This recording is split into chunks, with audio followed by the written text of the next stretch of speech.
Are you wondering why you might be self-sabotaging so much?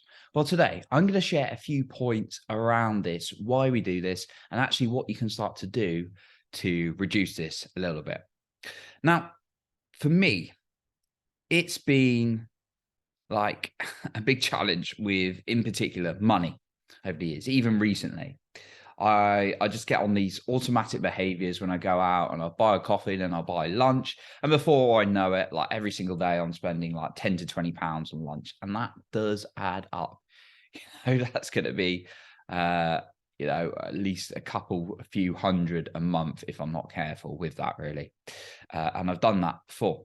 And I used to be really bad when I was drinking a lot, particularly in my 20s. I used to spend 150 to 200 pounds on a night out. And I did that regularly. And that's why my savings drained. And I found myself self-sabotaging in money a lot. Now, there's other areas where I self-sabotage as well, like getting into a good position in a career or business, and then just like taking my foot off the pedal, not pushing, and then getting a little bit complacent, and then, being not necessarily called out for it by a manager or myself, or no, well, if it was for myself, obviously it'd just be me, but like starting to feel a little bit anxious, stressed because of the pressure I'd put on myself from sabotaging myself. Now, what do we mean by self-sabotage? I mean, when I'm talking about this, when you start making progress or moving towards what you want, and then you pull yourself back, or that you're not making much progress and then you're pulling yourself back from actually going to what you want. There's a little bit of dissonance between what you want and what you're actually doing, right? And that is mainly because the subconscious mind, and actually where your habits and actions are driven from, is not necessarily in alignment with your conscious thoughts and wants. And it is more dominant than the conscious thoughts, because you can only focus on what you are consciously focusing on. And that's very little percentage of your brain. And actually, most of our behavior is driven from this unconscious behavior that's been programmed into us. The good thing is we can do something about it, even though it's going to be challenging. But I'll tell you what's also challenging: not doing anything about it and getting into bad behaviors. So you choose your challenge. Now, it's sometimes a case of self-sabotage it's just a bad habit you got into. Sometimes it's negative psychology or beliefs about ourselves. And sometimes it's not meeting a need. And it can be some or all of these. And what do I mean? Right. So when I say not meeting a need, it's definitely something I took from the book, The Mountain Is You, which I'd highly recommend reading. It's really focusing on self-sabotage. And it says that sometimes when we self-sabotage, it may be a sign that actually the thing's not right for us and we're not meeting a need. So that's something to consider as well. So I want to ask you this: if you're not addressing your self-sabotage, what are you doing? You're not going to be helping yourself if you keep in a certain pattern. Well, only you will know the answer if you need to work on your self-sabotage or not. I know for me that when I just let things go and I just was lazy and didn't make any changes or focus on it, my life didn't change, surprisingly, because I was still self-sabotaging. It wasn't until I did a few of the points I'm going to share that actually things started shifting for me. So let's go into some of these points. The first one is just get honest about it, right? What are the things you feel are self-sabotaging right now? Write it down on a piece of paper so you can clearly see what it is. Right. Is it that you spend more money than you mean to? Is it that maybe you keep dating people who aren't right for you? Is it perhaps that you make a little bit of this is a big one for me. You make a bit of progress through my 20s. You make a bit of progress on your body and your health, and then suddenly you find yourself back in McDonald's, or maybe not back in McDonald's, but maybe just, well, it might be, or you just find yourself eating fast food when you really didn't intend to, and then you go out and then you drink 10 pints of 10 pints and you're back to square one, right? I've definitely been there many, many times. So just list it out because it's going to be the conscious awareness. And when you can just get that out, it's a really good start. Now that's done it. Obviously, that's just a good starting point.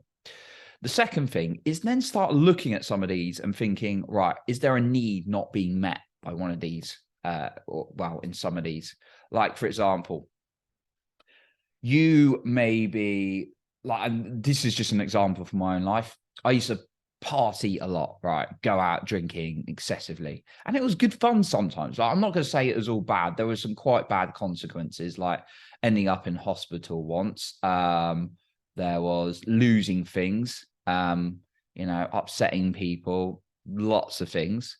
So there were obviously bad side as well, and a lot of sabotage. But there were good things as well, sometimes a good laugh. But for me, when I looked at the good side of it, it was because a need wasn't being met, and the need was fun, relaxation. And that's why I therefore would go out and drink and party excessively. So start asking yourself, is there another way I can meet certain needs? So if you like using, drinking too much or eating too much food because you're bored, how can you satisfy that need for boredom in another way? Okay. And then the third one, look at the opinion of yourself. What is the opinion you've got of yourself? Because if it's not good, the chances of self-sabotage are probably going to be higher. The fourth one, surround yourself with better people and information. It's crazy in my life. When I found myself, I've had a long project management career. I found myself improving. There was a stage when I really improved my project management skills when I was surrounded by very, very, very good project managers.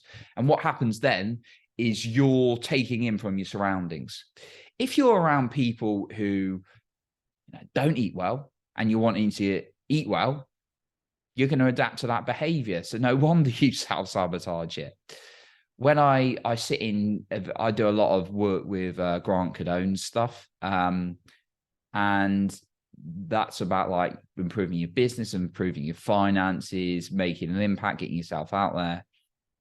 And I found myself defaulting into making lots and lots of content like I'm doing today. I'm batching all my content today. So start surrounding yourself with better people, because you won't even notice it sometimes, but you'll start defaulting to the behaviors they've got because you're taking in information all the time. Now, of course, there may be one or two people that you love who don't necessarily support the direction you want to go in. Not that they're necessarily against it, but they're not necessarily doing the same behaviors as you. That's fine, but just make sure, obviously, if they're toxic, you want to get rid of toxic people from your life completely. I'm very fortunate that I don't. I've been pretty good, prone to that, and not the word prone, I didn't mean prone. I've been pretty good at avoiding negative or too toxic people, and just notice it from a certain point in my life. But like, if you've got someone who's good in your life and maybe they don't support you as much, or don't support the direction you want to go, well, that's fine. You can hang out with them, but just make sure you're hanging out more or listening more to people and information that is going to support you, because you're taking that in, your behavior will naturally align. So those are the 4 main points. I do have an extra point for you that I think is going to be super, super helpful. Before that, I just want to thank you for listening or watching this today. And if you are someone who's looking to start a business, or you're the start of your business, and perhaps you're a little bit stuck, perhaps you're a little bit overwhelmed, and you get a bit caught in your head and it's really holding you back from living a good quality life and doing what you want to do, then all you got to do is message me the word grow on Instagram, or if you don't have Instagram, then you can email it to coaching@johnnypardo.com, and I can see how I might possibly be able to support you with that. So my final point is systems in place. Every week I look at my systems, what are my processes, what am I doing, right? And then actually start seeing, are they supporting where I want to go? So look at your systems at least once a week. So what's your morning routine? What's your lunchtime routine? What's your evening? This sounds a little bit excessive. What are you doing between 9 and midday? What are you doing between 2 and 5? What are the systems you've got in place? What are the order you're doing? Now, this sounds a bit Some people go, oh, that's a bit overwhelming. It sounds like I'm controlling my life. Well, this is to allow you freedom. I'm not saying you shouldn't schedule in fun, by the way. Please do. I'm just saying if you leave your day to chance, then if you're not meeting needs like we were talking about earlier, like fun and enjoyment, then you're just going to start doing all sorts of crazy stuff and it's going to feel like self-sabotage. So therefore, make sure you know what you need to do and mix like the enjoyment and actually the important tasks you got to do and make a system for it in your calendar every week. So that's what I got for you today. I want to thank you for listening today. And again, if you're serious about actually starting or you've started and you really want to improve and you're a little bit stuck in your business, you're not wanting to hold back, then all you got to do is message me the word grow, DM me on Instagram, or you can message me the word grow on coaching@johnnypardo.com. Don't hold yourself back anymore. Make action and impact the world. So that's what I've got for you today. I want to appreciate you once again for being here, and you're making the world a better place by being the best you. And remember, you are in control of your own self-esteem and confidence.